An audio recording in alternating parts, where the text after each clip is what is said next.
Bonjour à tous et bienvenue dans cette vidéo.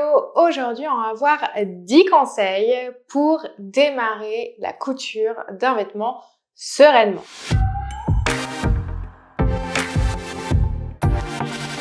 Pour démarrer la couture, c'est important d'avoir des bases solides, c'est important d'avoir les bonnes bases et les bons conseils. Très souvent, on recommande de commencer la couture avec des accessoires, avec des lingettes, des bavoirs, des trousses de couture, etc. Des choses dont forcément on n'a pas toujours envie de démarrer. Si c'est votre cas et que vous n'aimez pas forcément les accessoires, que vous préférez commencer par un vêtement, alors vous êtes dans la bonne vidéo car aujourd'hui on va voir comment coudre son premier vêtement ou son deuxième ou son troisième, mais de façon sereine et surtout pour le réussir.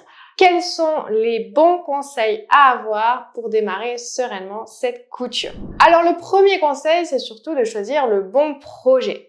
En fait, vous avez plusieurs projets de vêtements qui sont faciles à coudre pour démarrer, tout simplement. D'ailleurs, j'ai fait une vidéo à ce sujet, le top 5 des vêtements à coudre quand on est complètement débutant. Vous la retrouverez dans la description de cette vidéo. Dans cette vidéo, je vous explique que vous pouvez commencer par des vêtements et pas du tout par des accessoires. C'est le cas aussi ici, mais je vais vous donner les conseils pour démarrer. Donc, choisir le bon projet, c'est le premier conseil. Il faut absolument démarrer par ce que vous avez envie de faire, ce qui vous donne envie et qui est quand même d'une facilité pour démarrer. Donc, vous avez 5 projets. N'hésitez pas à aller regarder cette vidéo. Parmi le choix du projet, j'ai quand même envie de détailler un peu sur le fait que quand on est débutant, on a un manque de technique de couture. Donc, pour vraiment pallier à ce manque, ce que je dis toujours, c'est de prendre des projets où il y a une seule technique compliquée à faire dans le projet. Par exemple, si vous ne savez pas poser une fermeture invisible, prenez un projet où il y a poser une fermeture invisible, comme ça va vous permettre de l'apprendre. Mais tout le reste, ce sont des choses simples, basiques, que vous connaissez. Sinon, vous allez être frustré, vous allez vous énerver sur les différentes techniques et vous allez faire des erreurs partout. Vous aurez l'impression d'avoir un vêtement qui est moche, que vous n'aimez pas, qui n'est pas adapté pour vous et dont vous n'êtes pas fier. Donc, une seule technique difficile que vous ne connaissez pas par vêtement. Le deuxième conseil que je peux donner, c'est surtout de sélectionner le tissu approprié. N'allez pas vers des tissus filants, des tissus très fins, des tissus en polyester, satin, qui sont vraiment très fluides, que vous aurez du mal à passer sous votre machine. Alors là, c'est le meilleur moyen de se décourager de la couture parce que le fil va faire des bouloches, le tissu va se décaler. Bref, vous allez vraiment vous décourager, vous frustrer parce que ça ne va pas dans votre sens. Prenez plutôt du 100% coton, des tissus qui sont tissés et non maillés, sinon ils sont trop élastiques. Des tissus vraiment, je vais dire plutôt rigides dans l'ensemble, mais voilà, qui sont faits pour vous. Alors dans le top 5 des projets que je vous parle aussi des t-shirts. Vous pouvez utiliser des tissus un peu élastiques, comme par exemple le t-shirt que j'ai sur moi aujourd'hui. Vous allez voir que ce n'est pas si compliqué. Par contre, il ne faut pas qu'il ait une élasticité trop grande. Pour comprendre ça, vous pouvez regarder ma vidéo sur les tissus pour comprendre comment on choisit un tissu.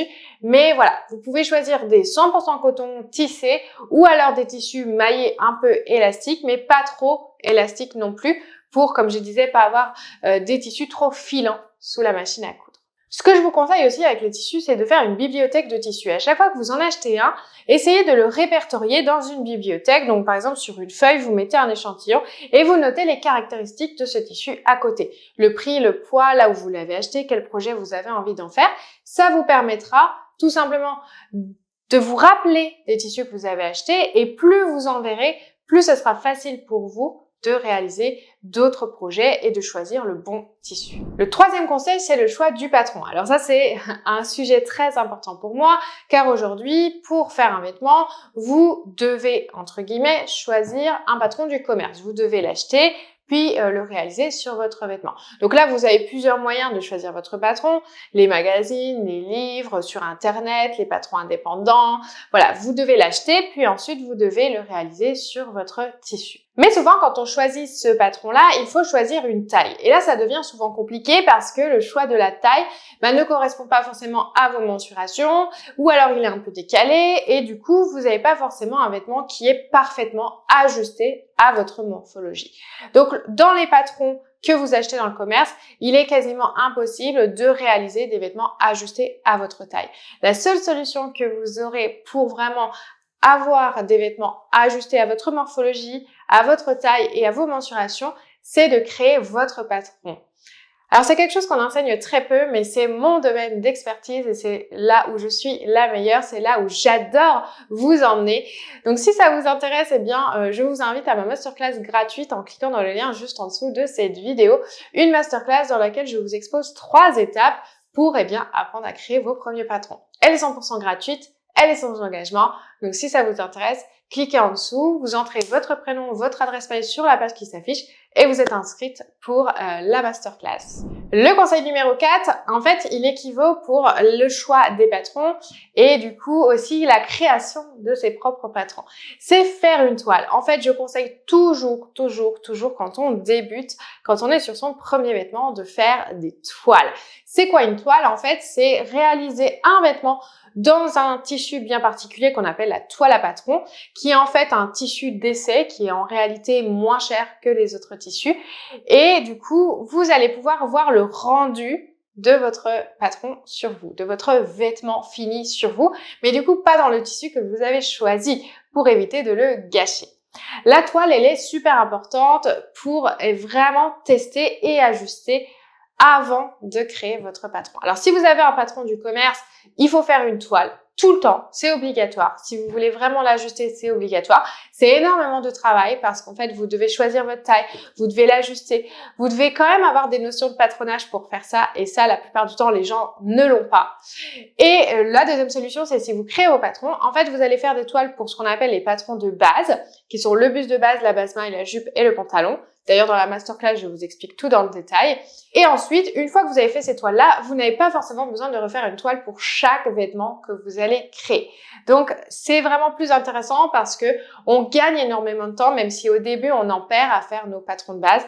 À la fin, on gagne énormément de temps sur les vêtements que l'on peut créer. Conseil numéro 5, eh bien, une fois qu'on a son patron, qu'on sait qu'il est à notre taille, on va devoir préparer son tissu. La première chose à faire quand on achète un tissu, c'est de le laver. Laver son tissu, je ne le répéterai jamais assez. Quand le tissu, il est créé, il a eu des frictions, il a eu du travail dessus, donc les fibres vont bouger. C'est des fibres naturelles ou artificielles ou synthétiques et ces fibres peuvent bouger au contact de l'eau quand l'eau s'imbibe en fait dans le tissu. Elle peut vraiment faire bouger votre tissu, donc il faut le laver en amont. Sinon, au premier lavage de votre vêtement, il peut rétrécir ou s'agrandir et du coup ne plus du tout être à votre taille. Donc lavez votre tissu, faites-le sécher et évidemment, vous allez le repasser avant votre couture. Conseil numéro 6, il faut une technique de coupe précise. Il faut avoir des bons ciseaux, bien aiguisés ou alors un cutter rotatif que l'on utilise avec une planche à découper. Pour vraiment avoir un vêtement à votre taille, qui vous plaise, qui soit adapté pour vous, il faut absolument découper le patron le plus précisément possible. Et le conseil là-dessus, c'est la patience. On y va de façon tranquille, on prend son mal en patience, comme on dit, et on découpe. Pas besoin d'aller vite en fait, parce que si vous allez vite, c'est là que vous allez vous tromper. Peut-être que vous allez oublier les marges de couture, vous allez mal découper, vous allez faire des zigzags. Non, on y va tranquille et on découpe de façon la plus précise possible. Pour cela, il faut avoir un ciseau dédié au tissu et surtout bien aiguisé. Et la deuxième chose dans la coupe précise, c'est aussi de bien positionner le patron sur votre tissu. Il faut respecter le droit fil, il faut respecter les plis, il faut respecter tous les marqueurs de patronage qui sont sur votre patron, en fait. Tout ce qui est dans le pli, tout ce qui est dans le droit fil, il faut respecter la ligne. Sinon, en fait, si vous mettez pas dans le bon sens, si vous mettez dans le biais, le vêtement peut complètement se déformer. Donc, c'est à ce moment-là, quand on découpe nos pièces sur le tissu, qu'il est important de bien respecter tout ça. Ensuite, conseil numéro 7, c'est l'assemblage. Évidemment, une fois qu'on a tout découpé, il va falloir les assembler. Donc, pour l'assemblage, là, je vous conseille des petites pinces, les petites pinces de couture pour assembler. Ça permet de ne pas faire de trous dans vos tissus et ça permet aussi de bien maintenir le tissu bord à bord pendant la couture. Évidemment, il faut aussi savoir enfiler sa machine, il faut savoir aussi bien gérer sa machine. Si ça vous intéresse, j'ai fait une vidéo YouTube dessus sur comment aménager sa machine à coudre, comment bien se préparer avec sa machine à coudre. Vous la retrouverez dans la description.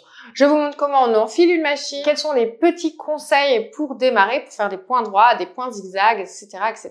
Une fois qu'on a assemblé tout ça, on arrive à l'étape suivante et donc au conseil numéro 8 qui est les finitions.